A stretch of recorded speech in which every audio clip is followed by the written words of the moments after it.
नमस्कार मंडळी. तर मी तुम्हाला म्हटलं होतं की गावी निघालेलो आहोत आम्ही शनिवारी निघलो होतो आणि रविवारी सकाळी पहाटे 2 वाजता पोहोचले मी माझ्या माहेरी. तर 2 वाजता पोहोचले आणि मुळं मग सकाळी मी 8 वाजता उठले. तर ही जी वेळ आहे ती 8 वाजताची आहे, कारण 8 वाजता सकाळी छान ऊन येतं असं दारामध्ये आणि सूर्याची किरणं अशी गाईच्या अंगावर पडतात, तिथून अंगणात पण येतात आणि समोरच असं शेत आहे. तर त्या शेतामध्ये गहू पेरलेला आहे सध्या आणि आता थंडी खूप असल्यामुळे तर गहू असा छान झालेला आहे, कारण गव्हाला थंडीच लागत असते आणि थंडीमध्ये गहू खूप छान येत असतो. तर अशी गावाकडची माझी सकाळ.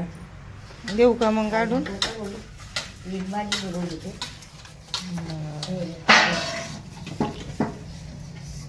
करू आता काय सांगता?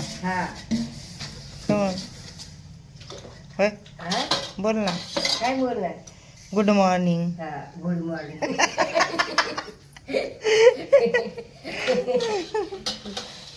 आमच्या आई पण एवढं नाही शिकले. नाही होय, पहिलं होतं काही मन मग शुभ सकाळ.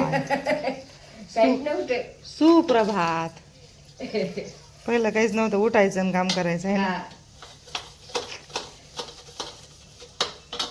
चलो, काय टाकलं शिजायला? घुगऱ्या. कायच्या कालून करून न्यायचं का तिकडे डबा? असं जास्त रविवारी ध्यानातच नाही आलं. खिचडी उशी शेवटायला टाकला भिजन काटवर भिजन ना. त्याला जास्त बाहेर खिचडी गोपाळ मी आणलेलं आहे काही शब्दानं टाकायचं का? कोण आणला? त्यांनाच नाही आणलं. म्हणलं सोमवारी उद्या एकादशी एकादशी. उद्या एकादशी ना सोमवारी.